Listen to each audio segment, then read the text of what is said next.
Thank you for having me on. It's always a pleasure to talk to you, and I'm sure I'll see you at one of these events again all soon. time, we got Mark with the Mindful Reality podcast, who I've been a guest on, and it was a blast. Thank you for having me, honestly, and I cannot wait to do it again. We're going to do this again in the future. I just know it.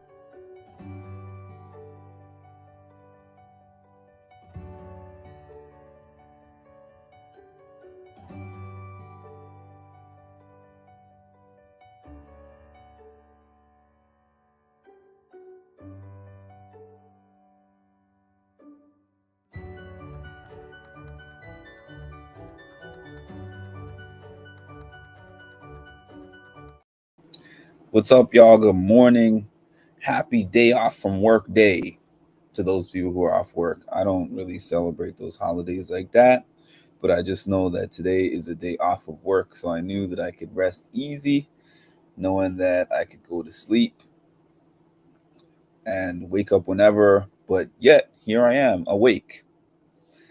I've been awake since 6, which is the time that I normally get up on a Monday anyways, so even on a day off, my schedule is so routine, as is the case with a lot of people, that no matter what time I go to bed, which was about 2:30 in the morning yesterday, still wake up at 6, sadly and unfortunately. But let me break down this development that happened last night, which made no sense to me. I'm going to start right here. What sense does that make? The math. Hold on. Let me do this ready. Let me do this again. What sense does that make? The math is not mathing.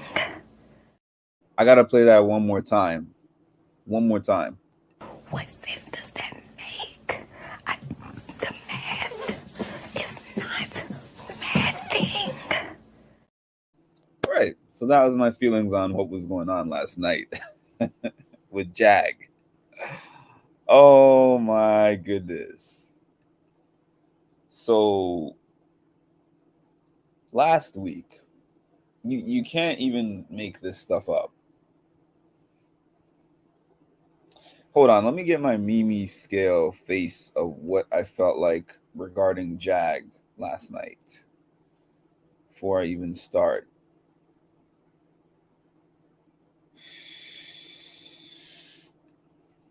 This is where I was at with it. This is where I was at with Jag. Okay. Last week he was supposed to go home. The votes were unanimous. His campaigning was for nothing, right? So Big Brother throws in this twist. We were allowed to vote for 4 people to compete in this tournament. Excuse me. The winner gets the power of invincibility, where they get to save either themselves or an evicted house guest in the event of an eviction. So we know that Matt won the invincibility power. Him and Sari decided together that he was going to save Jag from eviction, and that was going to reset the week. So that made it so even though Jag was voted out 10-0, he was going to come back into the house. So he got a second chance at life. That hasn't happened on Big Brother in a while. A few seasons. It's been a few seasons since the last time anyone has ever left and been able to have some kind of twist or power that brought them back into the house. So he was lucky there, right? And you would think that he would take that luck and be like, I just want to stay off the block this week, so I am going to lay low, and I'm just going to thank the people who were involved in saving me and go from there. Because Sari said something very smart to Jared when they were having their argument last week regarding whether to save Jag or Blue. And Sari said something to the effect of, sometimes alliances form because of the needs that you have at that time.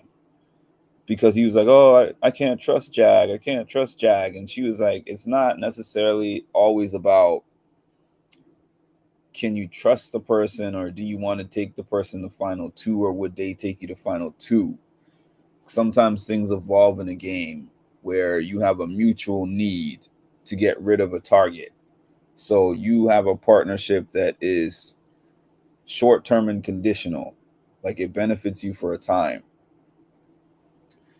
So this thing with Jag, the reason why I'm saying all of that, Jag wanted to go around and ask everybody, what happened with the votes, y'all? What happened with the votes? You guys said that you would give me a vote. You guys said you would give me a vote, and I got unanimously voted out. So who's lying here? I need to get to the bottom of this. That's the kind of thing that you do when you're the HOH, because you know that you're safe for the week. So you maximize what you can get out of the week, because everybody's going to come into your HOH room and give you explanations. If you were a person who was just about to be out of the house and you were saved by a power, that means that you are an easy person to put back on the block, because everyone can say automatically, even if you don't do anything wrong, automatically they can say, well, Jag was put on the block and voted out, and a power brought him back in. So I get no blood on my hands putting him back on the block, because he was going to go anyways. So this is a week where you lay low, you pretend that you're all good with the 7, with the alleged 7, and that's it. But no, he wanted to go around and get to the bottom of this thing and figure out, is Korea and America lying, particularly America, or is Sari lying, or which one of these people is lying? Where was the ball dropped when it came to the votes for me last week? Blah, blah, blah. So people didn't like that. And like I said, already being somebody who was on the block and evicted, easy target if need be. So obviously we know that Jared won the HOH, and he put Cam in red as expected onto the block. Cam ruined the plans, because Cam was the plan to be evicted. And Cam wins the power of veto, which the ceremony is not until this afternoon probably, but when the ceremony happens, obviously he's going to take himself off the block. And they needed a replacement knob. So it was the consensus, I think, since pretty much Saturday. Sometime Saturday is when they started talking about Jag being the replacement knob. Everybody seemed to know, or not everybody, but everybody on the Sari side that is in the know seemed to know, except for Jag, obviously. So last night, I'm just sitting up watching the feeds, and all of a sudden, I look at one of the cameras. Matt, Sari, and Jag are sitting in a room talking. So I was like, okay, what is this? What are they having a conversation about? So both Sari and Matt are talking to Jag and telling Jag that when he went around interrogating people as if he didn't trust them to find out where their trust and loyalty lies, that he was doing too much, that he was rubbing people the wrong way, and that they would suggest that he apologizes to the 7. I had to actually just count the people who are in the room, because at this point, I don't know what alliances are called. I don't know what's what. I didn't even really remember or know what the 7 was. So I had to literally look at the people in the room and count them and write them down so I could tell you who the 7 is. Matt, Izzy, Jared, Sari, Felicia, Blue, and Jag. I gotta be honest, I didn't even remember that was a thing. I think that I remember they said something like that, but that group of people clearly do not work together. that group of 7 clearly are not a team. They're just using that 7 as a way that if any of us within this group wins the HOH, hopefully they're hoping that these other people will not put anyone from that 7 on the block. That's pretty much what it was. So here comes Jag again with this whole, oh, maybe I should get into a room with everybody and look everybody in the face and tell them I'm sorry. And I'm thinking, please don't do that, Jag. Please, Jag, have some common sense. Like, don't do that. Don't do that. Do not do that, my friends. I was like, do not do that. Please, Jag. Please. And next thing you know, Matt and Sari were encouraging that. Yes, you need to get into the room and you need to pledge your loyalty to the 7 and let the 7 know that you're sorry for the way that you were talking to them and interrogating them and making them feel like you don't trust them. So I was like, Jag. You know, the only thing they're doing right now is trying to pin the fact that you're getting put on the block on you. They're trying to pin this on you and make it your fault. That's the whole thing this whole meeting is about. And everybody is basically going to be in on that except for you. But let's see what happens. So they get into the room. Jag's looking at everybody. Jag is like, I'm sorry if I gave any of y'all the impression that I don't trust you. I'm with the 7. I ride for the 7. I'm down for my squad. He kept calling them his squad. I'm down for my squad. I ride for my squad. I'll do anything for my squad. My squad this and my squad that, and I'm sorry. So I'm like, all right, how are they gonna finagle this? Because we all know what this is about for real. So they're like, yeah, so obviously we wanted Cam gone, but Cam pulled himself off the block. So now we want Red gone. But who can we put up against Red? Bowie? Maybe we should put Bowie up against Red. And I'm thinking to myself, if I'm Jag and I just apologized to all these people and I said I'm ride for the 7 and the 7 is my squad and somebody from the 7 is HOH and has the opportunity to pick from a gang of people who aren't in my squad. You got a whole bunch of people that are not in your squad, in your 7 that you can pick from. So I would be thinking, surely I'm not even going to be an option, right? Because we're the 7, right? So why would I ever be an option?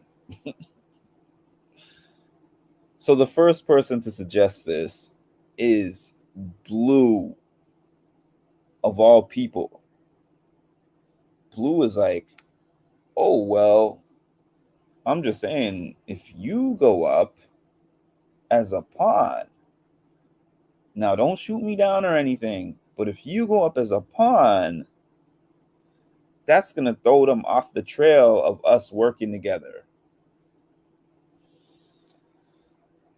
I think at this point in time in the house,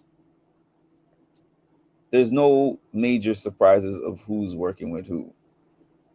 They might be like a little bit surprised about maybe Matt and Sari and how much they're working together, but there's no major surprises on who's working together. So the way that she even framed that would have sent off alarm bells, and I would have been even more alarmed that somebody who is supposed to be my closest ally from day one, one of my day one allies in the house, is the one that is making the suggestion for me to go on the block as a pawn. Blue is selling her man up the river. I didn't expect that from her, but Blue has been not really riding for Jag in the last day or two. She's been throwing his name out there. She's been saying, I don't know how much I can trust him. And she was the one who suggested to him in that room that they were sitting in the HOH room, that he goes up as a pawn. Felicia quickly jumps in there, and Sarid quickly jumps in there like, you know what? That's not a bad idea. And I was like, here we go. And I'm like, okay, Jag, fight back. Because you know how crazy this looks, that Matt and Sari are going to have this long conversation with you, telling you rubbed them the wrong way. You got to get on the good with the alliance. And you got to apologize to them and let them know that you're loyal to them and riding for them. Only to go in that room right after that conversation, do what they said, apologize to everybody, look them in the eye, tell them you're down for the squad. And then they're putting somebody in the squad on the block. I feel bad for him, but you can't be that dumb at the same time. You cannot be that dumb. He didn't play his cards right after coming back into the house. And then at this point in time, I would have smelled the BS from a mile away and been like, you're obviously trying to make me a target.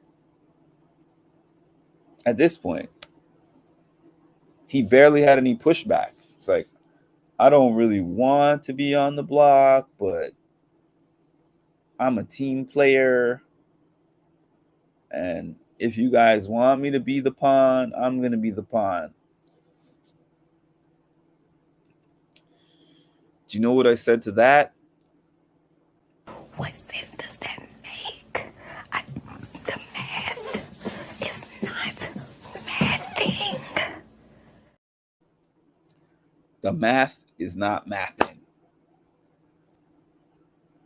Why would you accept that? Why would you allow that? Why would you agree to that? Jag,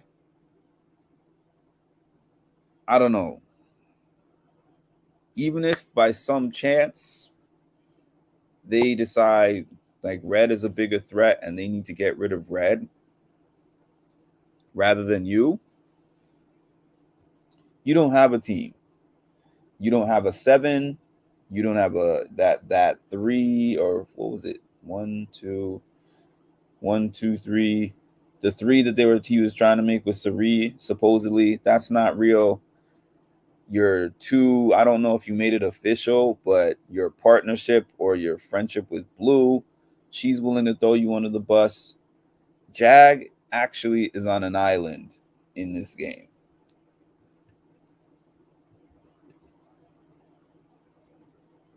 A pawn for red, but they were lying. They were saying that they want to get Jag out.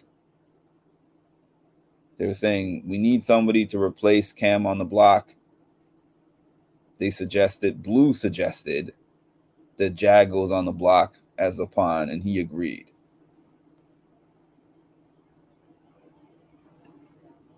Maybe they're afraid red would win veto again.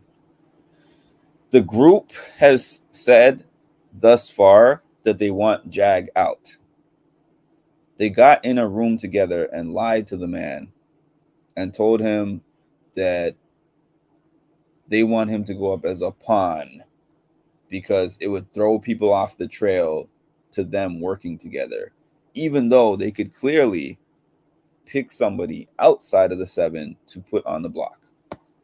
And originally, the first thing they said when they got in the room was, maybe we should put Bowie up. But they knew the whole time they were not putting Bowie up and they were putting him up.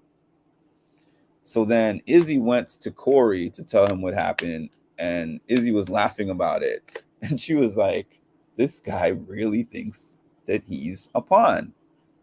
He believes that he's a pawn. Granted, she did say that we have time to decide whether we're going to get rid of Jag or red.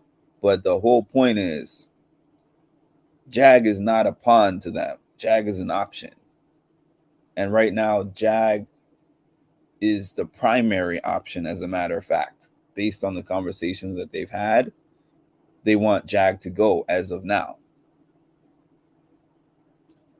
So they somehow swindled the man into agreeing to sit on the block. The math is not mathing. And this is why I always tell you guys, playing an honest game with integrity and fighting for truth, justice, and the American way does not win you Big Brother. Big Brother is a game of lying. Big Brother is a game of trickery, deception, wild fake, crying for this guy last week. And then she's the one who actually makes the suggestion to him in front of the group, knowing that the group is targeting him. Blue has all this intel because of Jared. She knows so much about what's going on because of Jared. So she made some half-hearted argument for Jag earlier in the day yesterday, but then she drove the bus that ran him over. I could not believe that Blue was the first person in that room to make that suggestion. He can't win veto. The veto happened on Saturday already. Cam won the veto, so he's going to sit on the block until Thursday.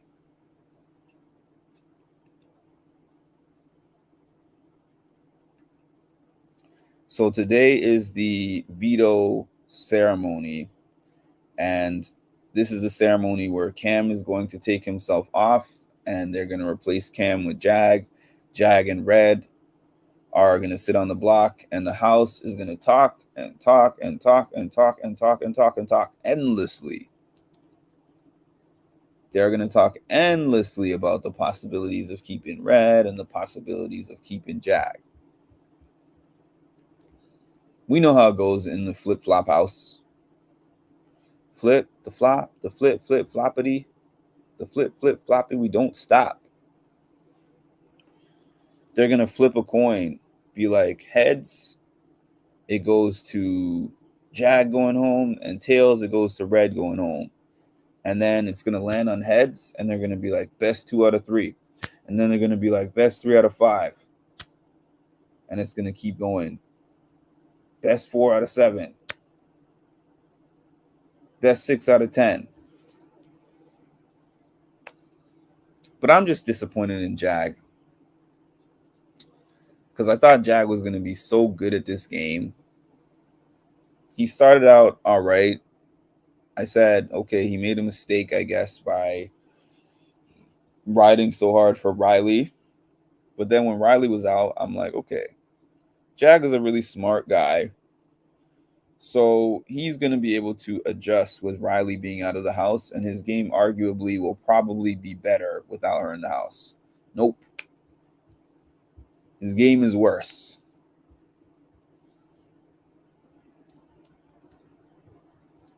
And this could be the last week that we see Jag in this house.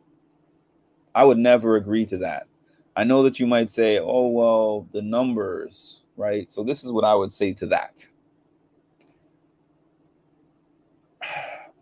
It's hard because I know being outside the house, it totally changes your mindset. But as an armchair quarterback, as somebody who's on the outside of the house looking in, I would know that if I just apologize to the 7 and pledge my allegiance to the 7, and they choose me to go on the block with all these other options, I would feel like I'm not part of the 7. So I would make a strong argument for that. I would tell them, hey, y'all, I just sat in here. I pledged my loyalty to y'all. I told you guys that I'm sorry if my conversations with you rubbed you the wrong way. But this is not a fraternity that I'm trying to get into. Phi Kappa Phi, where I have to show you my loyalty by sitting on the block to prove my allegiance to y'all. I haven't done anything to mess up any of your games. I haven't thrown any of y'all under the bus. Like, this is in-house stuff that you guys are complaining about. Put somebody else on the block. You guys prove to me that we are a real 7 by putting somebody else on the block. He didn't even resist the suggestion. He did like a half-hearted swing, but he pretty much didn't even resist the suggestion. It's like, if you guys want me to do that, I don't really want to go on the block as a pawn, but I'll do it for the squad.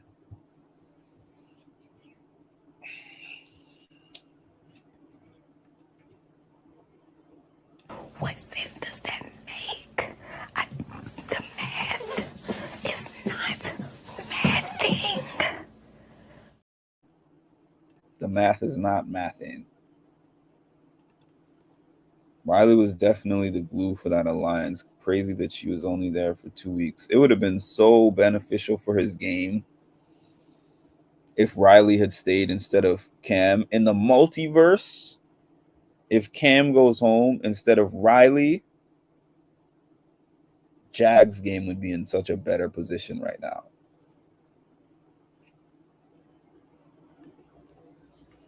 I thought Jag would be better also. Maybe he'll turn it around. I'm not saying it's over, but the way that this house is set up is way different than the way that the last year house was set up. Last year, if you guys remember, they wanted Taylor out in the beginning. They kept putting her on the block, but then they formed this group, the Leftovers, which had, I think, 7 of them in it.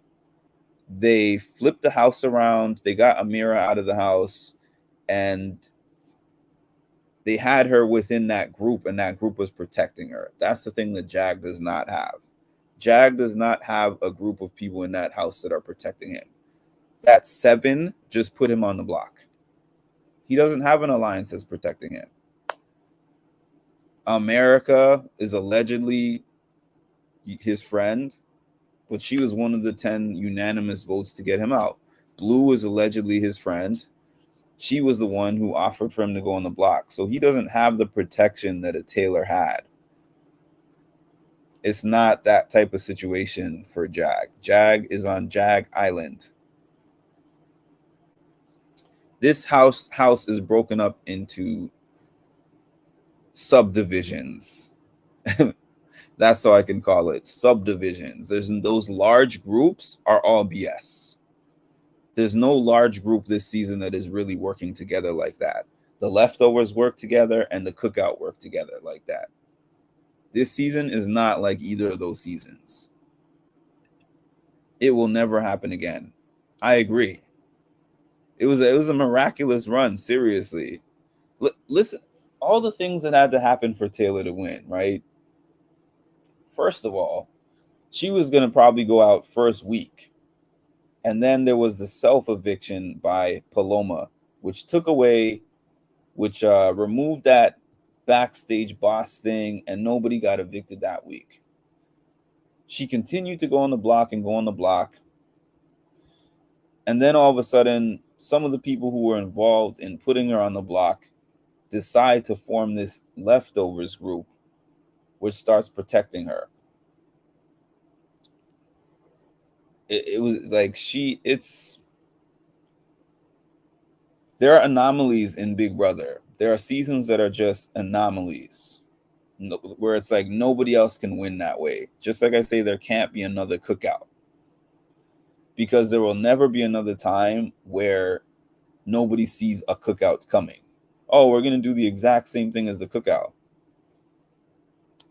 Somebody's going to be like, hey, wait a minute.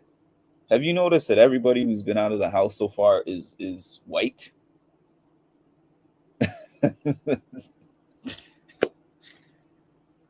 It's just the way that it goes. Very cool that she got that protection. Yeah, and I'm so happy that she won, because she's described this season, like her season, multiple times as a traumatizing season. And the money helps. The money does not make it not traumatizing, but the fact that she won the season definitely takes away some of that sting of the way she was treated. Like, now she's working with I think Entertainment Tonight. She's like a star. You know, she's pretty recognized as far as Big Brother goes. So it worked out for her, and I'm so glad, because it would have been a disaster if she had gone out week 1 or 2 or something. Tarnished her whole reputation, and all the things that people were saying about her at that time probably would have stuck if she hadn't been in the house long enough for everyone to get like a full view of who she really is. But yeah, like I'm so disappointed in Jag. This might be the last few days that we see him in the house. And, you know, that's about all that I got to say about that. And we will see what happens this week. Today, actually. We'll see what happens today after the selections are made. I'll probably be back here, I would say sometime in the evening, to recap whatever I see with the discussions that they have post veto ceremony. And I really want to see what Jag talks about with Blue when they're alone, because I don't think that I saw any video after that meeting of Blue and Jag talking, or like Jag talking individually to anybody to tell them how he feels about being put up as a pawn, because I know he has to feel some type of way about that, even though he was fronting for the group. He has to feel some type of way about his own group putting him up next to Red when they have multiple options that are not in the group. He did kind of half-heartedly be like, well, what about this Bowie thing? Why aren't we putting up Bowie? But it wasn't a strong argument, to be frank. So thank you guys for tuning in. That's my update on Jag. And we will definitely have a chat and catch up sometime later. I'm out. So you literally were one of my very first followers. And then when you followed me and I, followed back, I was like, this dude is cool. Like, if they say talk to your manager, you just say, you know what, talk to the hand. You don't need to be on my podcast. But yeah, dude. Yeah, you do a great job. Thank you. I always get a kick out of talking with you on Patreon. You have a really good, view on everything. That wasn't planned. You know what? Thank But you. I like this Canadian. I Well, like this one. well, thank you. I appreciate it.